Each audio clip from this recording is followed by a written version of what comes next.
gracias. Thank you.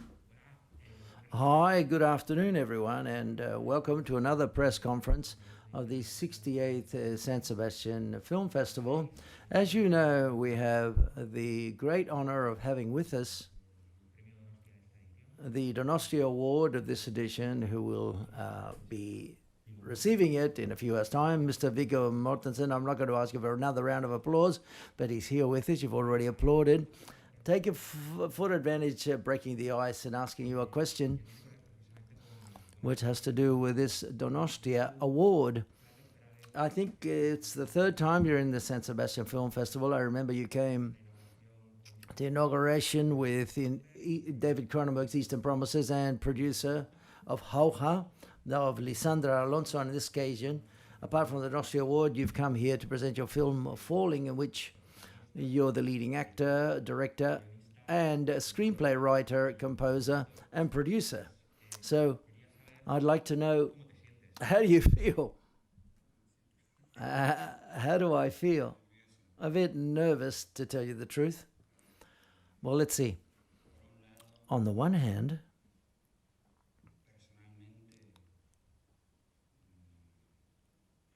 I personally want to thank the film festival for this recognition. It makes me happy, and it makes my family happy and my friends as well. And on the other hand, and perhaps even more important, is the fact that I am included in the impressive list of artists who have received this award throughout all the years it's been. And so therefore, being included in the history of cinema, the potential that cinema has,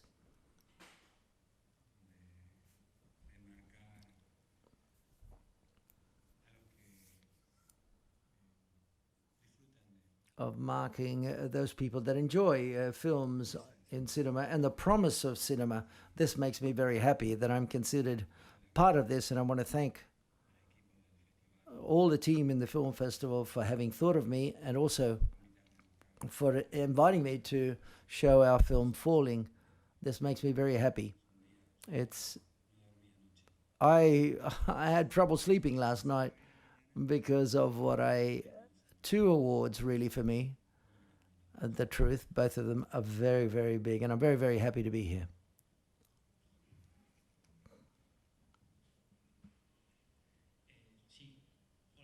Hi, congratulations for the award. I would like to ask a couple of questions. One is that when did you decide did you wanted to direct the film? And then in the credits of the film, amongst many names, there are the names of Agnès Varda and Rosalie. Varda, why?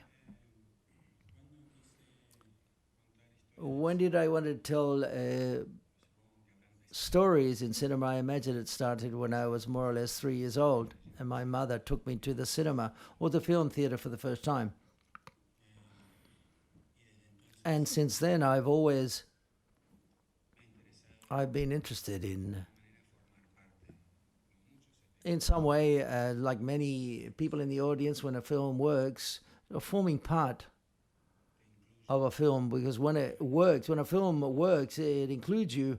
It makes you feel of seeing more and being part of telling the story. As a spectator, I've always wanted to do this, and be due to quality of what's being told on the screen and shown on the screen.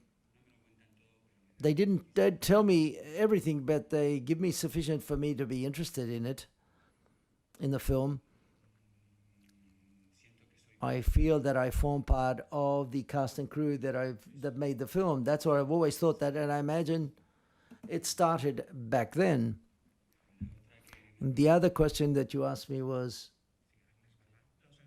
oh yeah, in the credits, Agnès Varda and Rosalie Varda. Well, Agnès Varda, who I had the pleasure and luck of good fortune of meeting her just before she passed away. She's a person who I've always admired. She's a director who was unique, a very important filmmaker, not only for France, which, shall we say, is the, shall we say, the godmother of the Nouvelle Vague, not only for French cinema, but for international cinema. And something that she talked to me about when we held the conversation was the importance of not showing things, of not telling absolutely everything, which is what I've been talking about a moment ago, of try to create the desire in the spectator of seeing the things on his or her own. So therefore, this was very valuable of fine-tuning the screenplay for Falling, and how we shot the film and how I edited the film, everything. But this is something we've been thinking about. I didn't have eloquent words like Agnès Barda used to have, but I completely agree with her. She said, yes, exactly, that's it. And Rosalie and her daughter, it was a flight, and we were returning from the Marrakesh Film Festival. I was going to Paris to do other work, and she was in a very poor state, and Rosalie, knowing that I admired her mother, offered me her seat. And we changed over, and I sat down next to Agnès, and we spoke for about 3 hours about everything, life, death, albeit she was aware she had very little time left. She talked about her hope of future projects. She continued to work, so to speak. And we talked about films, about cinema in general. And then she said, and told me what I've just told you, the importance of respecting the spectator, the spectators, the audience, respect their intelligence. And that's why I've included them in the credits, both of them.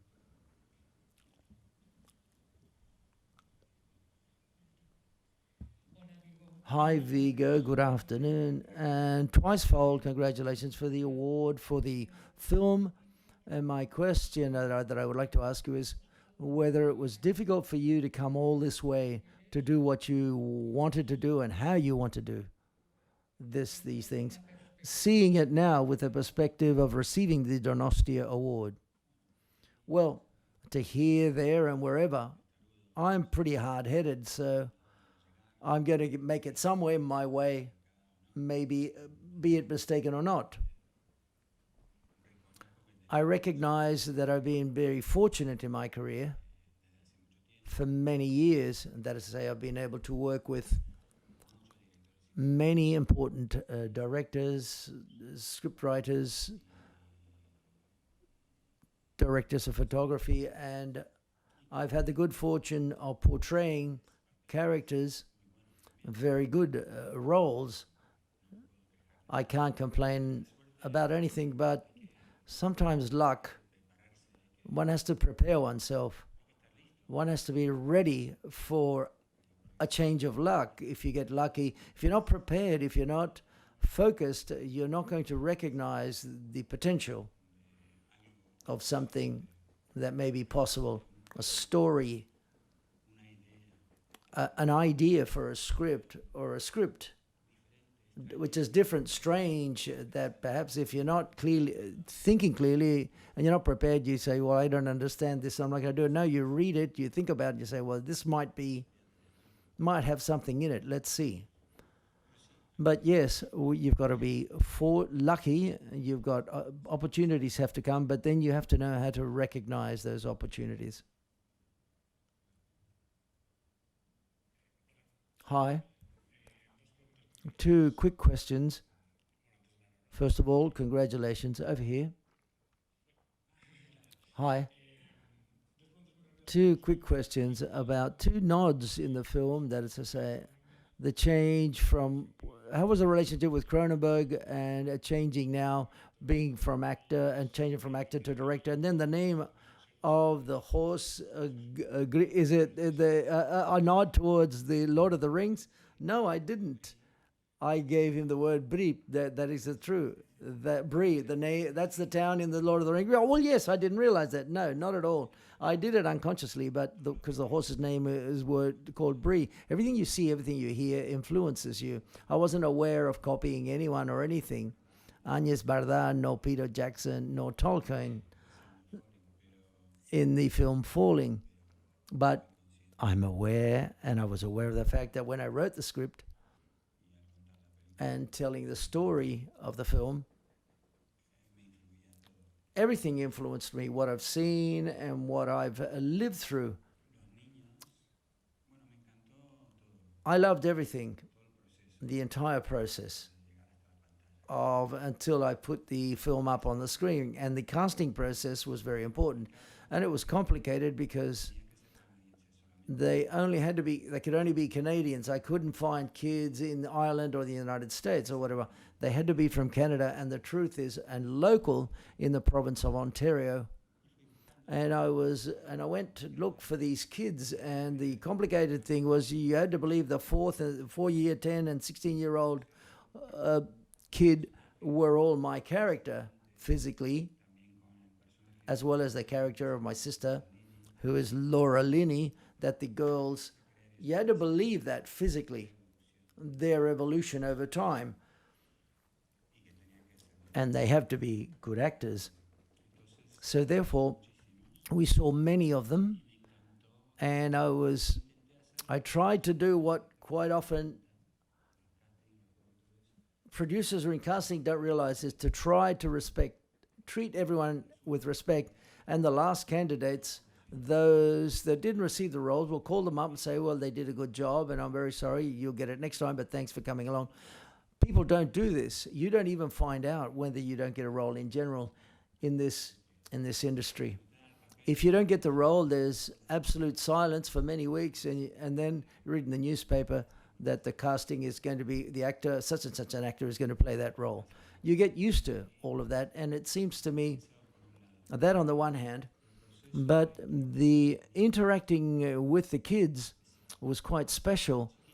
The smallest one, who was 4 years old, who portrays John, my character, we were looking at 6 and 7-year-old kids, 8-year-old kids who were very small, to seem like if they were 5 or 6 years old, they could understand what directing is. And as it's a character who has dialogues and has to jump into the water and all of those things that he has to do, it's quite complicated.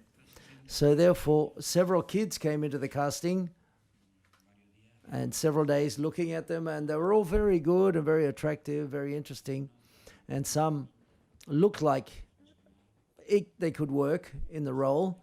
And then all of a sudden, a child comes in, much smaller, and he walks in, and it's if the sun, like today, it's raining, and then the sun comes out. I thought, he comes in, and he says, hi, and the casting says, este es Grady, etc. Leemos. So we read the text, and therefore I ask him, just as I asked the kids, now let's do it in another way to see whether he could understand a change in direction. And that's, now you're not that happy, for example. Let's try that. And he did it perfectly, and he was very, very happy. And I said, well, okay, you did a good job. Thank you very much. And do you know how to swim? Do you? No, I play ice hockey. I'm not worried about being cold at all. So that was great. And that was it. And all went well. You like ducks? Yes, I do. Why? Well, there's a duck in the film. I said, I'm going to have to. So therefore, I was convinced. And the lady in casting, when he said, which one do you like? I said, undoubtedly, this is the boy. We found him. He says, he's 4 years old. Yeah, but he does it much better than the rest of them. Plus the other ones, when you told them to do it in another way or take another direction, they couldn't make the change because they had learned it at home with their parents, and they didn't change register. And this one was very flexible, and a very good actor and quite present. Yes, but he's 4 years old and he's not done anything in film. I said, yes, but, and he's got to swim, he's got to jump into a cold lake, and then he's got to duck in the, what? It's difficult for an adult what this kid has to do. Yes, I said, but Grady is the man. He's 4. Okay. Grady. And so therefore is one of the best characters in the film is him. And we were very, very fortunate. All of the actors that played as the younger actors of the no. Do you have another question? He asked you about Cronenberg. Well, Cronenberg's casting for I had this character, and I'd always thought he would do it very well. He's a good actor. I've seen him do other things, and I think it'd be a lot of fun. But I thought, well, what does he think of it? When I talked to him, I said, it's not a favor that I'm asking you. Just like any other director, I've got a character. In my opinion, you would be the ideal actor. If you like it, great. If not, no problem. And he read it and he liked it. And we did it. And they said, when? Next week. We're in your city. And I swear that a couple of hours and that'll be it. He said, well, good. He came along, like always, very well prepared, very professional. And it was strange that now I was directing him. But he was very relaxed and with the same sense of humor as usual. And we had a good time. And I think that for whoever sees the film, who doesn't know who he is, who's not a cinephile and knows who this person is, well, it works. He works very well with the character. And those that know him, it's quite funny, I suppose, with the associations you may have of his films and images, which are quite perturbing. You might think that, no, please don't put your finger anywhere. So he did a great job, quite fortunately. Sorry. Question, Vigo. I'm from Brazil, Rodrigo. First of all, thank you for existing. And second, Obrigado. Yes, sorry for my English. I think The Falling somehow is a movie about the art of aging, the art of getting older. I would like to know what this exercise of aging, of getting older, how it works for you as an actor, how getting older makes you better as an actor. Bueno, me pregunta cómo el hecho de hacerme mayor. He's asking as the fact of becoming older affects me as an actor, whether I improve, and he thinks that the film has to do a bit with this issue of getting older or aging. That, and I think the fact now during the pandemic, I think people are more conscious of older people, of their situation, of how precarious their position is, how isolated they are. And they're also generally thinking about the uncertainty of life, but that was always there, you know. I think now we're more conscious of it. Life is limited. Life is a gift, and you do what you want with it, but you know. But I think the movie is about age, about the fear of being sick, of dying, what's going to happen to me when I get old, who's going to take care of me, how much is too much, trying to take care of somebody, all these things. And it's about communication and the difficulty of communicating with others sometimes, and accepting others, forgiving yourself. It's about a lot of things, but yeah. Thanks for the question.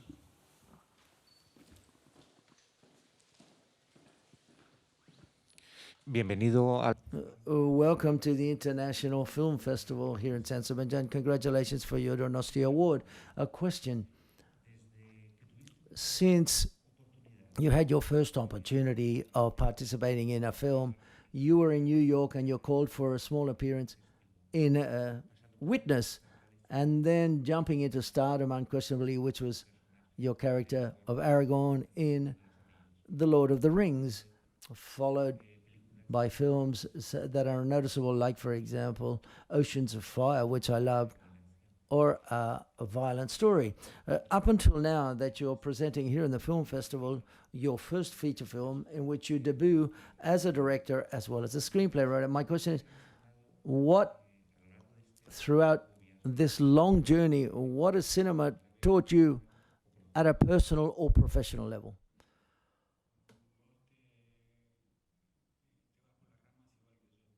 You go beat around the bush just like I do. But thank you. But the truth is, the first time I was called and I had any job in a film with dialogue, I did a short film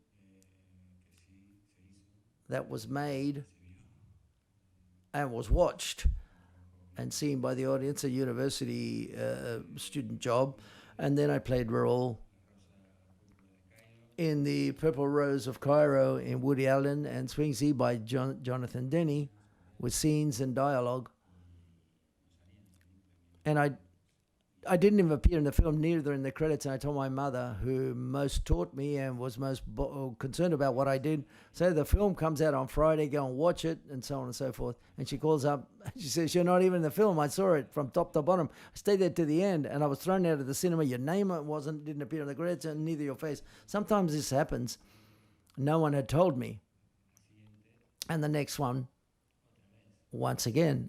And I said, "What are you doing in New York? Are you taking a lot of drugs or what? You don't appear in any of the movies. You're not in any film." I said, No, bad luck again, Mum. Next time, lucky." And since then,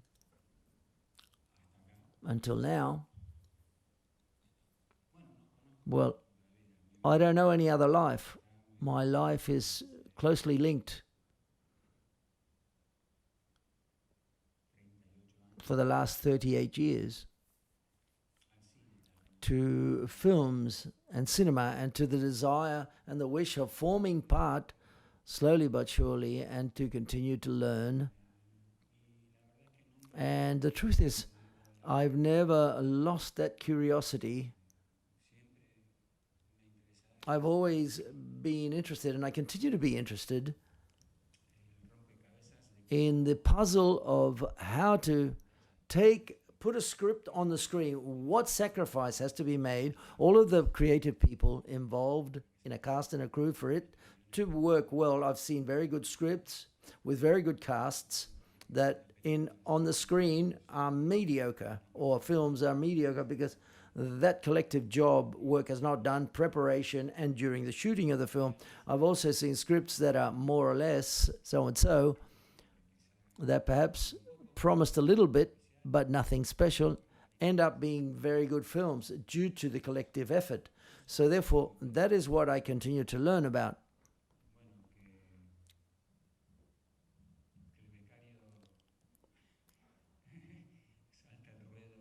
And the intern I jumped into the deep end in films quite late. On the one hand, you can't say, why didn't I do so beforehand? The truth is, I probably couldn't get the money. I've been doing for the last 23 or 24 years, trying to do it with a script, trying to make a film. But the good thing is, I've been able to learn much more. I've seen more films. I've written more scripts. And above all, I've worked with some very good crews and casts and excellent directors who, amongst other things, have taught me you can't prepare too much nor too early the shooting of a film. So therefore, if I had shot or directed a film 10 years ago or 20 years ago, perhaps I wouldn't have managed to avoid committing a lot of mistakes because I was a learner. Okay, see, I'm beating around the bush as well with my answer. Hi, Vigo, congratulations once again. 2 questions. The first is, I perceive that the film is quite personal, and I would like to ask you, when you wrote the script, you based yourself upon any real experiences of your life, or of your past or of your family? And secondly, now that you started as a director, when are you going to make a film about San Lorenzo? Well, Saint Lorenzo, I'm not sure that that's going to hear, but I beg forgiveness. But I might make a nod to him, I imagine. I'm not sure. What was the first part? That when you say San Lorenzo, everything else, I've forgotten everything else. What did you ask me? Whether you based yourself, when you were writing the script, you based yourself upon something personal. Yes. The script was written just after the death of my mother, and it was just some notes that I took out initially on a notebook to not forget things that I'd listened and stories I'd listened to in the funeral service, people who I hadn't met, or different versions and memories of events that I had been in and lived through, or stories that I'd listened to from my parents, but taught by their friends, told to me by their friends in a different version. I thought it was quite curious because memory is quite subjective. People's memories are quite subjective on the one hand, but I didn't want to forget this. Everything was so fresh in my mind, the images, the anecdotes. So therefore, I was taking them down, taking notes, jumping in time. This happened there, and back. And this is a great story for us. This is a great stuff for a story. And then I decided to make a script. At that time, I was trying to start up another project for another script, and it didn't come out. I tried it with Falling, and I tried with the other one again, and then finally, I got very hard-headed, and I told Lance, let's try to do this. Lance, let's try to do it, and it's going to come out for sure. And he said, you going to come along on the ride? And I said, what's the matter? Because he stopped and he paused and he said, yes, I'm along with you. But I thought that perhaps the moment had gone by and I didn't have to portray this role. But I confess, I'm going to suffer this character quite a lot because I'm going to have to visit my memories, my childhood, and some moments are complicated, yes. But it's a great challenge, and I'll come along on the ride to make the film with you. And that's it. It was just exploring my feelings for my parents. There are some events, there are some details, fragments of conversations that my brothers will probably remember and recognize, and that's why I dedicate the film to them, of how we were together when we were brought up. But it's fiction. The base is to explore my feelings for my mother and my father and what they've taught me.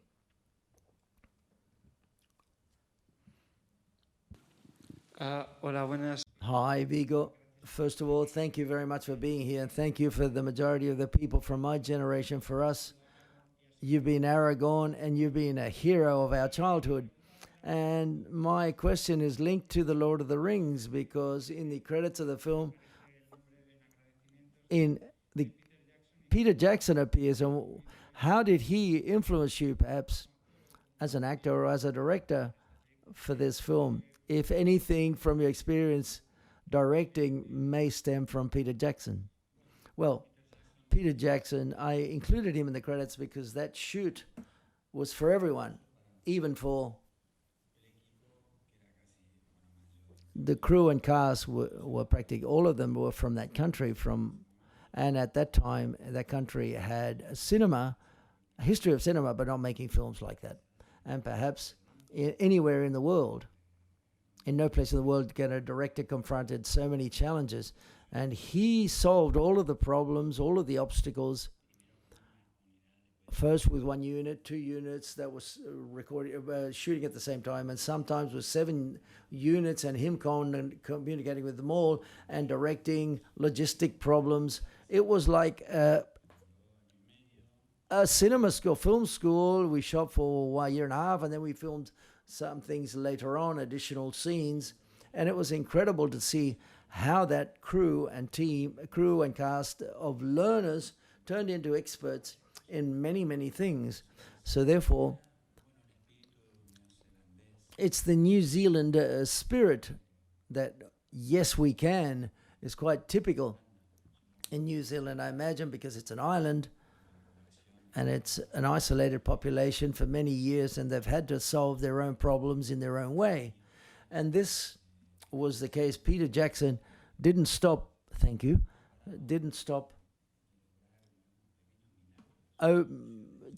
making miracles, resolving some of the problems during the shooting of the film. And also my friendship with him and the rest of the cast and crew were very valuable for me at that time, and they continue to be valuable for me, but especially technically, how he coped with it. There wasn't any problem that didn't have a solution. Basically, that was his constant attitude, Peter Jackson's constant attitude. And it was always good to have it in mind when I had to shoot my film. Buenas. Hi, in the back here. Congratulations for the film that we've been able to see this morning and for the award. Thank you for getting up early. I know it was very early this morning. No, but I enjoyed it very much. And my question's related to the film. What was it like to directing and acting at the same time? You've demanded a lot from yourself as a director and you as an actor. And also, what was it like to work as a director and actor with the rest of the cast and crew? Acting wasn't my initial idea. Playing the role, that is to say, to play the role of an important character as John, but it was necessary to finance the film. It helped us in that. And the truth is, as I had established a intimate and good relationship with Lange Henriksen in previous years before filming,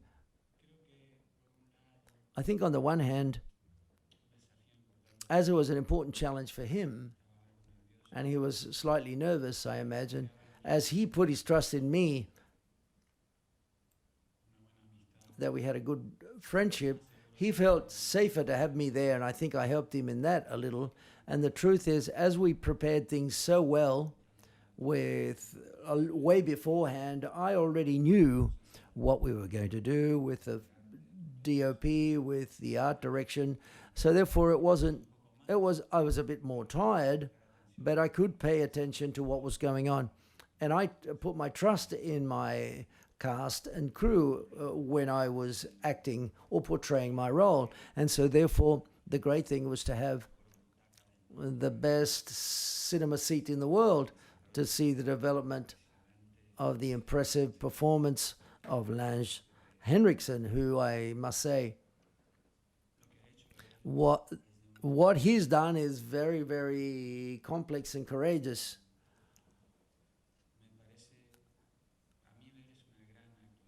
I think it's a great performance, and I think he deserves all the praise he gets, and I hope he will receive them, because I think he deserves it. He did such a great job. It's been the years before, all of the shooting of the film face-to-face with him, seeing that in the editing room was a pleasure. To take very good care of Lance's character and all the rest, my experience with the actors was a very good experience. The fact that you're an actor and you're going to direct doesn't necessarily mean is that you're going to be a good actor-director. Depends on what type of actor you are. If you've been an actor who is only stuck in his room and reads his dialogues, lines, I'll do things my way, but I'm not going to change. It's quite clear my performance. It's all I'm worried about. It's prepared. And they may do a good job and have good manners, but they're inflexible. But they miss something from my point of view. They don't enjoy themselves socially. They don't enjoy the possibility that something may surprise them and that it may influence them to do something different. It's something different. And that is quite probably, you won't necessarily be a good actor-director, but because you don't worry about what they give you, what they feel, and nevertheless, if you're an actor who's curious about what others do and you prepare yourself very well and you see what happens and see which way things go with other people's performances, perhaps you'll have the possibility of connecting much easier with actors, I believe. Was that the question? No, I don't know. Sorry. Was there anything left to answer? Okay, oh, good. Congratulations for the film. Wanted to ask you, as regards the where are you from?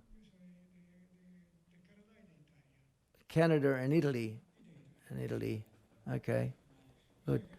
So therefore I recognize what part of Canada? In Toronto a long time, for many years, and Montreal as an immigrant, but welcome.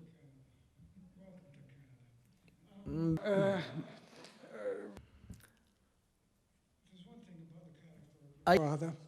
I wanted to know if it was how much of it is autobiographical, and how much of it is it just fiction. There's something that struck me about the gentleman.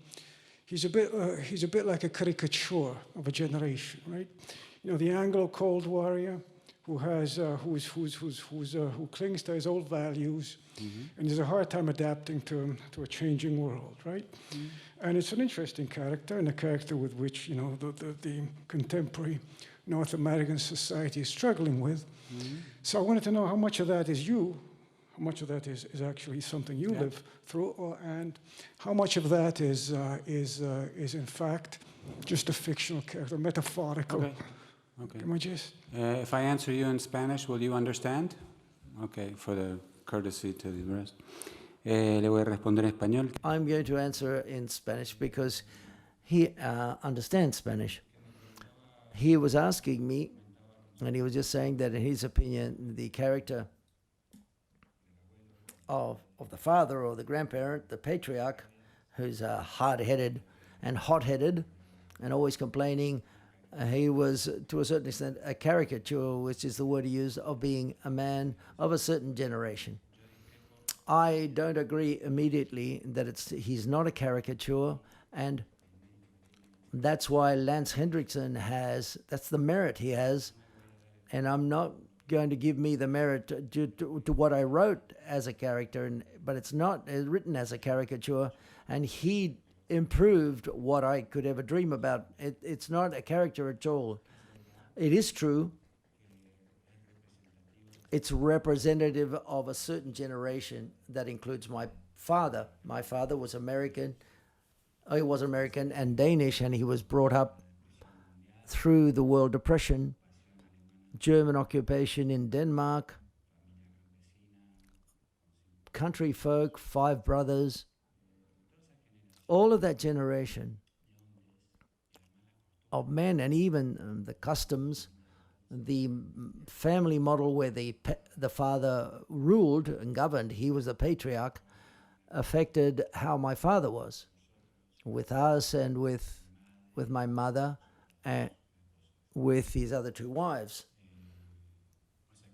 So therefore, there's something in common, but the semi-autobiographical traits are, above all, is the relationship between the parents in the flashbacks, in the parts, the beginning, throughout John's childhood, how Willis' parents were and how he behaved, albeit there was love and a good atmosphere, there was something that wasn't at all flexible. And like any relationship, when a person evolves and adapts to another person, and the other person is not flexible, and everyone has to adapt to him or her, it's going to be difficult for the relationship to progress and for it to work on the long run. So, but the story is fiction, and my father wasn't exactly like Willis.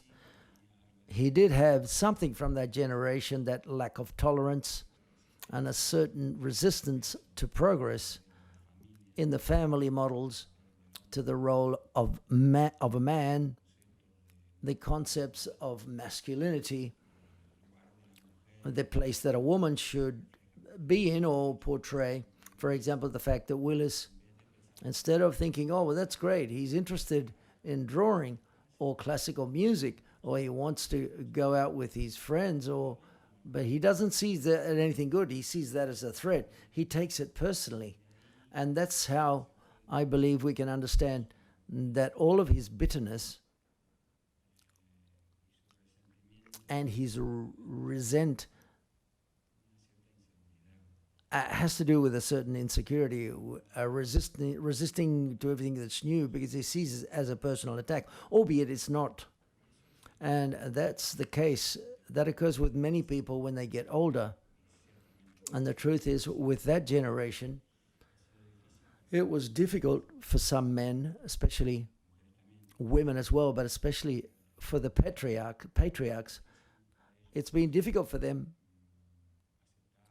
to accept and adapt to social changes, so to speak.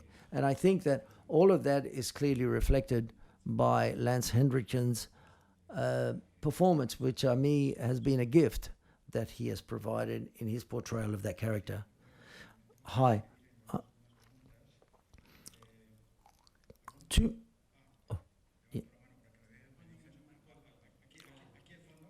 Make them shorter. The question at the back. The experience as a director is going to create addiction. He's right at the back. Yes, he's the last guy in the last row. In the future, do you want to continue behind the camera and to leave to one side this? Yes. Oh, you're going to leave it? Or secondly, it's true that the character does reflect a generation which is trapped in its social historical context. It's a paradigm, it's something symbolic. But what interested me in the character is the ambiguity of it. A person who has dogmatic, he's sexist. Does he do anything right because he educates a child or a boy who doesn't want to stop looking after him? So therefore, there's a recognition that after everything, that paternal figure, even in the flashbacks, you try to rescue good moments. That generation, as a parents, they left that strict education, left something, and it seems that that's the result, that the children have to have their duty, which is prerogative. That's a guy who's that awful, and he has the duty to take care of him, albeit they see quite perfectly that he doesn't deserve it. Yes, I want to continue to direct. Not leaving to one side my acting career to make a living. I'm going to have to continue to act. I haven't made a lot of money. All the contrary, I know it's difficult to finance any independent film. Perhaps if there are enough people who influence this and have the power to decide whether a film is made or not, if they like what I've done with Falling, perhaps it'll be a bit easier, but I don't count on it.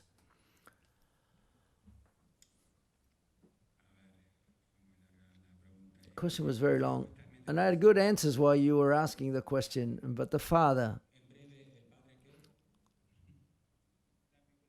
the ambiguity of the character, despite he's so awful, he's given an education to the kids. Yes, let me get back to it before I forget.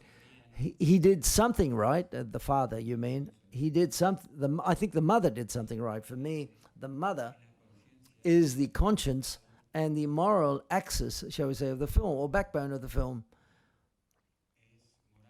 Morally speaking, due to her example, who's in a majority of the cases quite silent but can be felt, in the absolute moral protagonist of the film.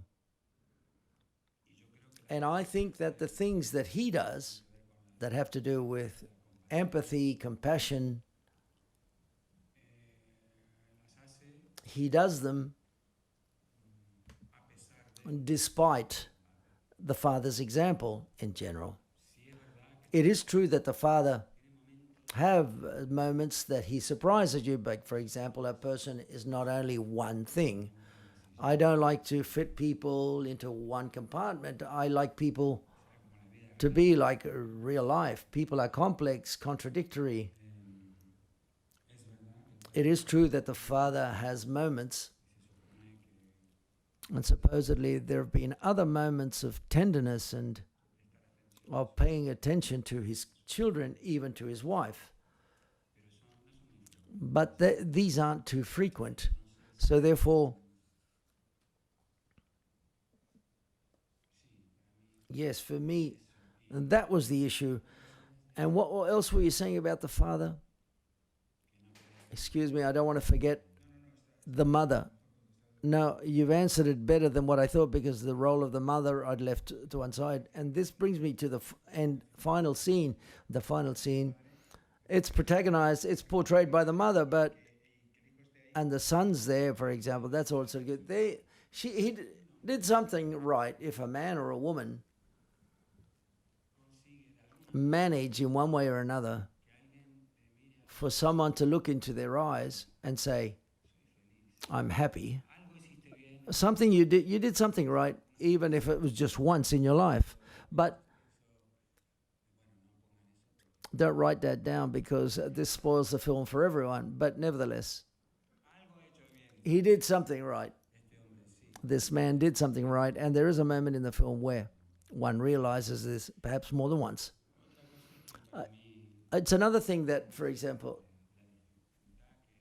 how the father is and the difficulty the other characters have to communicate with him, because he sets up a wall, and you can say, well, this hard-headed man who's always complaining, who offends people non-stop, and everyone ungrateful, bad-mannered, bad-tempered, racist, misogynist,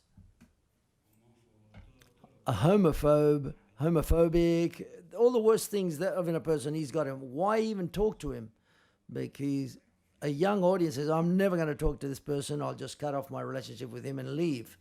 Yes, that can be understood as such. Even answering back with the same verbal violence might make you feel good at a given moment, but even your friends may approve of you. They say, well done, or give you all those likes. Like say, you hit him with the same in the same way. But this doesn't take us anywhere, neither in society, neither in families. The most difficult thing that the story deals with, to a certain extent, is to make an effort, a maximum effort. Why? Because we're human beings.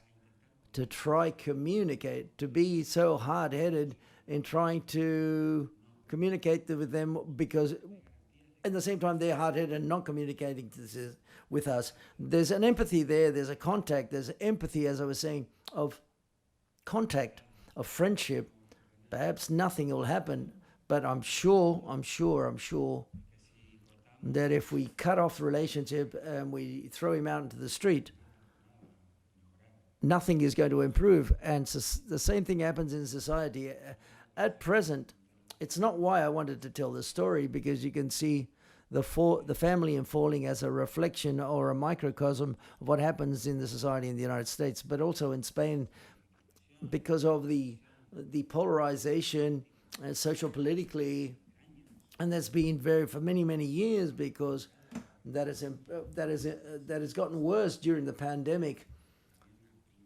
There has been a black spring, really, where politicians have flourished everywhere,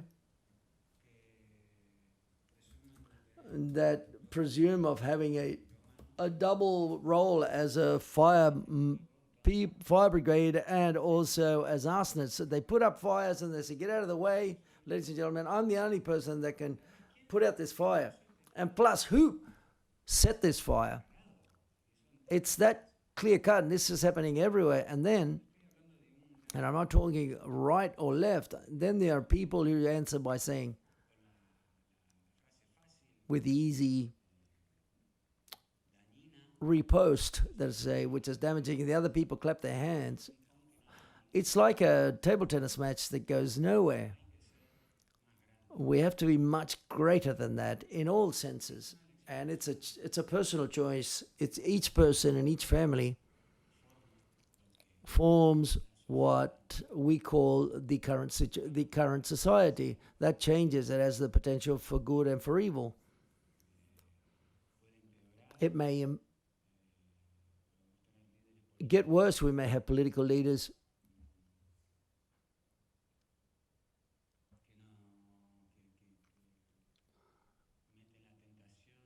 who run the temptation of using hateful language and easy and violent language, and there are others who are much more conciliating, who the truth is they want to find a way of doing a better collective job. But everyone decides on their own, and everyone affects everyone else. And that's what I wanted to talk about, not at society, but in this family. And I think this is important for me. Well, okay. Albeit Mr. Mortensen has said that we have to talk and we shouldn't cut people off and tell people to leave, I'm going to be the bad guy in the movie. And this is the end of the press conference. And a big round of applause for our Donostia Award winner.